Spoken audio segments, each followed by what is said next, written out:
अस्सलाम वालेकुम जी, welcome to my channel. हम लोग आज की जो एपिसोड है इसमें हम लोग डिस्कस करेंगे जो रीसेंट शार्क टैंक की एपिसोड हुई थी, जिसमें उन्होंने 300 करोड़ जो है वो रेज़ करना था for the return of 3% equity. उसके बारे में सारा एनालिसिस आज करेंगे, सारा ब्रेक डाउन करेंगे कि क्या क्या होना चाहिए था, क्या नहीं होना चाहिए था, क्यों शार्क्स जो हैं वो हेजिटेट किए, क्या ब्रेक डाउन होना चाहिए था, क्या उनकी रियल वैल्यूएशन क्या बनती है, क्या उनका बीटा बनता है, क्या आपको लास्टली हम लोग जो सबसे ज़्यादा इंपॉर्टेंट चीज़ वो हम लोग डिस्कस करेंगे कि क्या आपको माइंड में रखना चाहिए जब आप इन्वेस्टमेंट जो है शार्क से या फिर किसी भी इन्वेस्टर से आप इन्वेस्टमेंट जब जो है रेज़ करने जाते हैं तो आपको क्या बातें माइंड में रखनी चाहिए। मैं अपना इंट्रो करा दूँ, मैं बिलाल हूँ, I am a graduate of नस 2012 बैच। हम लोग यहाँ पे न्यू बिज़नेस आइडियाज़ और न्यू स्टार्टअप आइडियाज़ के बारे में बात करते हैं और हम लोग आने वाली एपिसोड्स में बहुत ज़्यादा जो है वो शार्क टैंक के ऊपर हम लोग एक कीन आई अपनी रखेंगे कि फाउंडर्स क्या गलतियाँ कर रहे हैं, शार्क्स क्या गलतियाँ कर रहे हैं, अगर उनसे कोई हो रही है वैल्यूएशन क्या निकल रही है, और ये सारी चीज़ें हम लोग डिस्कस करेंगे, which is going to be very interesting discussion. तो अगर आपने चैनल को नहीं सब्सक्राइब किया हुआ तो कर लें, बेल आइकन को क्लिक कर लें और जो है डिस्कशन में ज़रूर हिस्सा लें। If you like the video so for token of appreciation for my research आप इसको ज़रूर जो है वो थम्स अप करें। बहुत शुक्रिया आपका। अब वीडियो को स्टार्ट करते हैं। हमारी आस्क है 300 करोड़। कितनी? 100 करोड़ 300 करोड़ 300 करोड़ 3 अरब 300 करोड़। यार ये तो मेरा ब्रेन शॉर्ट सर्किट हो गया। 300 करोड़ इतनी बड़ी रकम पाकिस्तानियों के लिए कब? अच्छा, जो बहुत ज़्यादा इंटरेस्टिंग केस जो हमें इस एपिसोड में देखने को मिला वो ये कि सबसे पहले डिस्कस करते हैं कि क्या केस जो है पुट फॉरवर्ड किया गया और शार्क्स क्यों इतने ज़्यादा जो है वो शॉक्ड हो गए। 300 करोड़ 300 करोड़ 300 करोड़ यार ये तो मेरा ब्रेन शॉर्ट सर्किट हो गया। इम्प्लाइड वैल्यूएशन क्या निकली और क्या वैल्यूएशन होनी चाहिए थी, और क्या आइडियल सिनेरियो होता कि शार्क्स जो है वो इन्वेस्टमेंट जो है वो इंटरेस्टेड होते कि इन्वेस्टमेंट जो है वो दे देते। ऑब्वियसली उसमें स्केलेबिलिटी और सारी चीज़ें देखनी पड़ती हैं जो हम लोग आने वाले जो है वो इस वीडियो में जो है हम लोग डिस्कस करेंगे कि क्या क्या चीज़ें हैं जो एक आइडियल सिनेरियो होता है कि शार्क्स जो है वो इन्वेस्टमेंट जो है वो दे देते। ठीक है, तो सबसे पहले मैं आपके सामने केस पुट फॉरवर्ड करूँगा, उसके बाद हम पूरा एनालिसिस पूरा ब्रेक डाउन करेंगे, इसका हर चीज़ ब्रेक डाउन करेंगे और वीडियो के आखिर में आपको पता लग जाएगा कि आपको क्या क्या गलतियाँ नहीं करनी चाहिए। अगर आप शार्क टैंक में पिच कर रहे हैं तो आपको क्या क्या इन्वेस्टर्स के सामने गलतियाँ नहीं करनी चाहिए जिससे आपका जो है वो इमेज जो है वो टार्निश होता है और जिससे सारी जो है प्रॉब्लम्स जो है वो क्रिएट होती हैं। सबसे पहले इन्फॉर्मेशन रखते हैं कंपनी की कि कंपनी की इन्फॉर्मेशन क्या है। नेशनल इम्पैक्ट जो है वो कंपनी का नाम जो है वो सामने आता है। 300 करोड़ जो है वो बेसिकली आस्क होंगी for the return of 3% equity. तो ये जो इम्प्लाइड वैल्यूएशन निकलती है वो है 10,000 करोड़ की निकलती है, जिसमें सारे शार्क्स जो हैं वो बहुत ज़्यादा जो है वो शॉर्ट हुए कि 10,000 करोड़ की। और मेनली ये क्या करते हैं, ये बेसिकली मशीन्स बनाते हैं, प्रिंटिंग की, पैकेजिंग की, पेपर स्लिटर्स वगैरह इस तरह की मशीन्स जो हैं वो बनाते हैं। 2023 में इन्होंने जो प्रॉफिट निकाला वो है 4 करोड़ का प्रॉफिट बेसिकली ऑन पेपर जो है इन्होंने जो है वो लिखा अपना। इनका बिज़नेस गोल क्या है? बिज़नेस गोल इनका ये है कि बेसिकली एक्सपोर्ट, ये पाकिस्तान में मशीनरी जो है बनाना चाहते हैं और ये बेसिकली पाकिस्तान के बाहर जो है मशीनरी को जो है वो एक्सपोर्ट करना चाहते हैं। तो ये इनका बेसिकली बिज़नेस गोल जो है वो निकलता है। सबसे पहले हम ये देखेंगे कि वैल्यूएशन क्यों जो है वो गलत जो है वो निकलती है इसमें। सबसे पहली बात ये कि प्राइस टू अर्निंग रेशो जो है इसमें जो है वो क्या निकलती है और प्राइस टू अर्निंग रेशो जो है वो क्या होनी चाहिए थी, और इस तरह के बिजनेसेस की प्राइस टू अर्निंग रेशो जो है वो क्या होती है।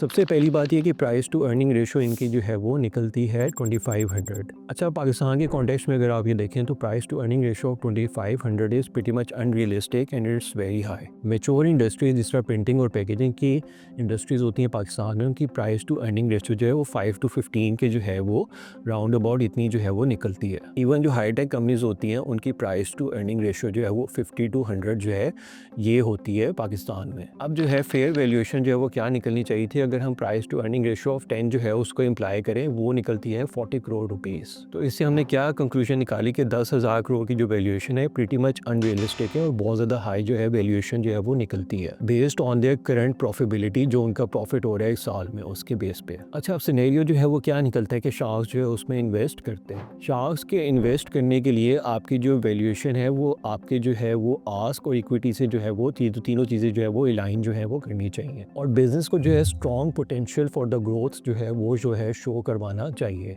अब रियलिस्टिक वैल्यूएशन और रियलिस्टिक सिनेरियो क्या जो है वो बनता है। मैन्युफैक्चरिंग कंपनीज के लिए बीटा जो है वो 5 to 8x के मल्टीपल जो है वो होते हैं। अगर हम इस पे अप्लाई करें beta of 15% on 50 crore revenue जो कि इंडस्ट्री स्टैंडर्ड जो है वो निकलता है, तो एबिटा इसमें जो है वो बनता है वो है 7.5 करोड़ रुपीस और वैल्यूएशन इसकी जो है वो बनती है 60 करोड़ रुपीस, जो कि फेयर वैल्यूएशन जो है for the strong growth potential.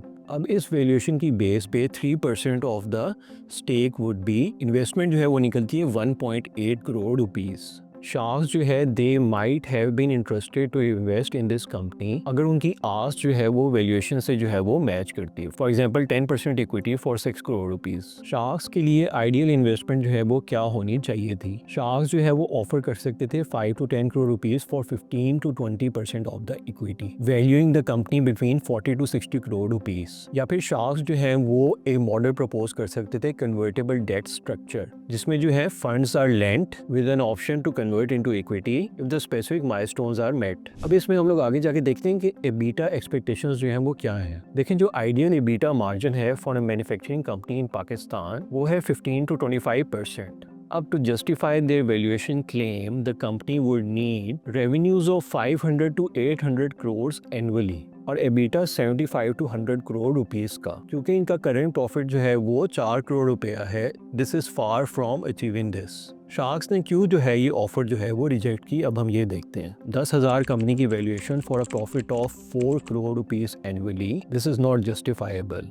दूसरा रीज़न जो है वो है वीक प्रॉफिटेबिलिटी। अच्छा, ये जो 4 करोड़ रुपीस का जो प्रॉफिट है ये सजेस्ट करता है limited profitability and weak efficiency basically. और तीसरी रीज़न जो है वो है unclear export strategy given the capital intensive nature of the business basically. अच्छा, अब इसमें रिकमेंडेशंस फॉर द कंपनी जो है वो क्या है बेसिकली। सबसे पहली चीज़ जो आपको देखनी है वो है आपको रीअसेस करनी है अपनी वैल्यूएशन को। आपने रियल वैल्यूएशन जो है कंपनी की पुट फॉरवर्ड करनी है based on the realistic EBITDA and the forward earnings. दूसरी चीज़, आपने एक्सपोर्ट कॉन्ट्रैक्ट्स जो है आपके वो शो करवाने हैं, पार्टनरशिप्स जो है आपकी वो शो करवानी है और इसमें टेक्नोलॉजिकल एडवांटेजेस जो है वो आपने शो जो है वो करवाने हैं। तीसरी चीज़ जो मैं रिकमेंड करूँगा वो ये है कि आप स्मॉल राउंड जो है वो आप रेस करें। इंस्टेड ऑफ एकदम जो है आप 300 करोड़ की आपने जो है आस कर ली है, आप 5 to 10 करोड़ रुपीज़ जो है वो रेस करें अपनी प्रॉफिटेबिलिटी और ऑपरेशंस को इंक्रीज़ करने के लिए। तो इसमें हम बेसिकली क्या कंक्लूड करते हैं पूरे केस सिनेरियो में कि 10,000 करोड़ की वैल्यूएशन, इम्प्लाइड वैल्यूएशन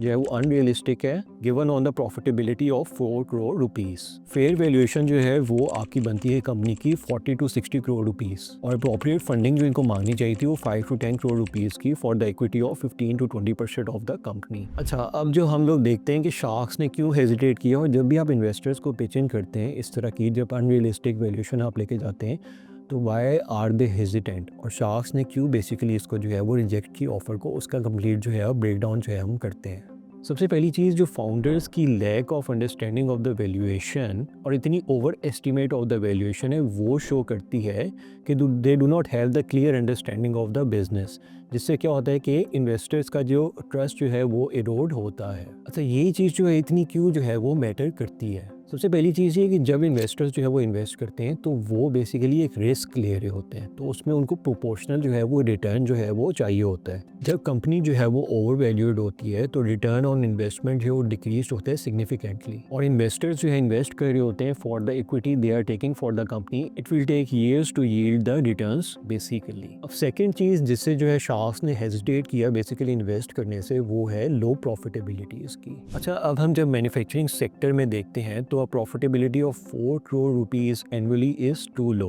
दूसरा ये कि मशीन मैन्युफैक्चरिंग इंडस्ट्री जो है that is a capital intensive industry, इसमें R&D भी इन्वॉल्व होती है और प्रॉपर इसमें एक्सपोर्ट इंफ्रास्ट्रक्चर जो है इनको चाहिए होता है। शार्क्स ने हेजिटेट इस रीज़न की वजह से भी किया होगा इन्वेस्ट करने से कि उनका ये वाला बिजनेस जो है क्या इसमें इनफ ग्रोथ पोटेंशियल है कि वो रिटर्न ऑन इन्वेस्टमेंट जो है वो दे सके, provided the capital intensive nature of the business. ये चीज़ क्यों इतना जो है वो मैटर करती है। अच्छा, अब लो प्रॉफिटेबिलिटी जो होती है वो दो चीज़ों को जो है वो सिग्नल जो है वो करती है कि are the cost too high या फिर मार्जिन जो है वो टू लो है। दूसरी चीज़ जो आती है वो है स्केलेबिलिटी में, can the company expand production while remaining profitable. तीसरी चीज़ why it matters the most is the risk of dilution. अब इस तरह की कंपनी के ऑपरेशन जो है सस्टेन करने के लिए इन्वेस्टर्स जो शुरू में इन्वेस्ट करते हैं they are at a risk कि कंपनी जो है बेसिकली उनकी इक्विटी शेयर्स जो है वो डाइल्यूट हो जाएंगे अगर उनको लेटर स्टेज में और जो है इन्वेस्टमेंट की ज़रूरत अगर पड़ी। अब थर्ड रीज़न पे आते हैं कि हाई फंडिंग रिस्क जो है वो क्या है basically, and why sharks hesitated investing this amount of capital for return of this much equity. अब 300 crore for a 3% equity is a very minimal transfer of equity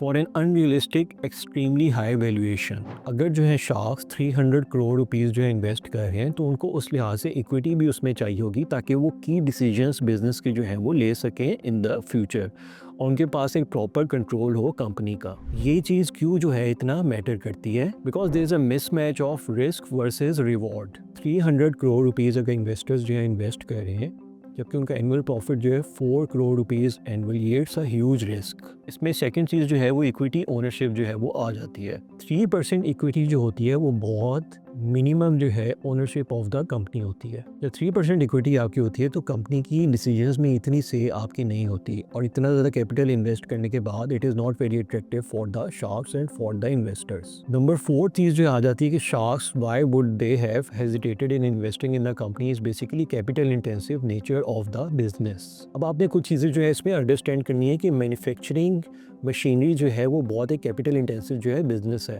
इसमें सिग्निफिकेंट कैपिटल जो है चाहिए होती है 3 रीजंस के लिए, for the R&D, for the production facilities and for the skilled labour. दूसरी चीज़ इसमें जो आ जाती है वो है हाई ऑपरेशनल कॉस्ट, जिसमें आ जाती है आपकी एनर्जी, रॉ मटेरियल्स और मेंटेनेंस उसकी। तीसरी चीज़ जो इसमें आ जाती है कि सेल्स साइकिल्स जो हैं बहुत ज़्यादा जो है वो लंबे होते हैं। अच्छा, अब आपने इस चीज़ को अंडरस्टैंड करना है कि मशीनरी जो है वो इन्वॉल्व करती है लॉन्ग सेल्स कॉन्ट्रैक्ट्स जो मटेरियलाइज होने के लिए इट में टेक मंथ्स और ईयर्स। शार्क्स ने इस वजह से भी जो है हेजिटेंट होंगे इन्वेस्ट करने के लिए, क्योंकि कंपनी को आगे जो है और राउंड्स ऑफ फंडिंग जो है वो भी रेस करने पड़ सकते हैं to stay competitive in the market. दूसरी चीज़ इसमें ये आ जाती है जो कंपनी ने प्रॉफिट जो है वो कमाए वो दोबारा से री इन्वेस्ट जो है वो हो रहे हैं, और इस तरह इन्वेस्टर्स को जो है वो डिस्ट्रीब्यूट प्रॉफिट्स जो है वो बहुत ज़्यादा जो है वो नहीं हो रहे हैं। So these were according to me were the reasons कि why the sharks were hesitant in investing in the company.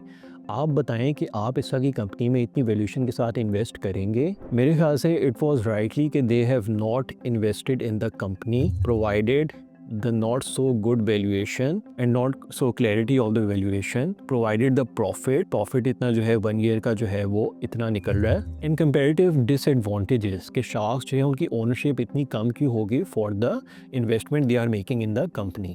do tell me in the comment sections कि will you be willing to invest in such a company for such an equity stake? I'll be happy to have your opinion। अगर आपको अपने startup की valuation करनी है सही तरीके से, या फिर आपको जो है स्टार्टअप को अपना पिच करना है शार्क टैंक में जाके, तो आप मेरे चैनल को जो है सब्सक्राइब कर लें।